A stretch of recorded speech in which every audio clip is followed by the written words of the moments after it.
Boa noite, Piraí! Ficou mais bonito, viu, gente? Você observou, né? Gente, eu quero discursar em nome da juventude de Piraí. Pedir licença a esses jovens lindos, a meu amigo Rodrigo, esses jovens que se tornou o emblema dessa campanha de Ulisses. Essa juventude que chega não para expulsar ninguém, para buscar o seu lugar. Essa juventude que não quer briga, é diálogo, é espaço para participar da administração. Essa juventude que não quer acordo, quer trabalho, dignidade. Essa juventude que não chega para colher, chega para plantar, para colher mais na frente. Quero, em nome dessa juventude, falar para você, caro eleitor, que até então está indeciso. Abra, porque o novo sempre vem. O novo sempre vence. Quem fecha a porta para o futuro, vê a vida passar pela janela.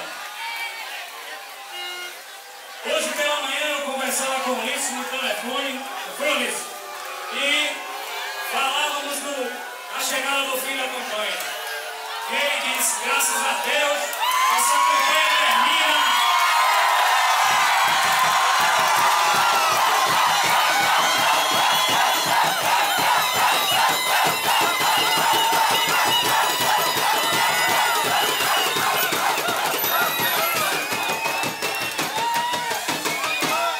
Graças a Deus, Ulisses e eu falávamos, essa campanha termina da forma linda como ela começou. Sem nenhum incidente, sem nenhuma briga, sem nenhum desentendimento do nosso grupo. Mas ele me disse, Zito, eu estou preparado para o resultado que Deus reserva para mim no domingo.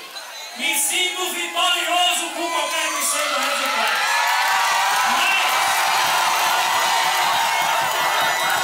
Mas se Deus quiser, eu me torne prefeito dessa nossa terra, serei o prefeito do azul e sobretudo do vermelho. Porque somos uma família, somos todos uma família, uma cidade linda da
finalizar minhas palavras, quero pedir a vocês que dia 2 de outubro saiam de casa com Deus no coração. Vão até a urna e crave lá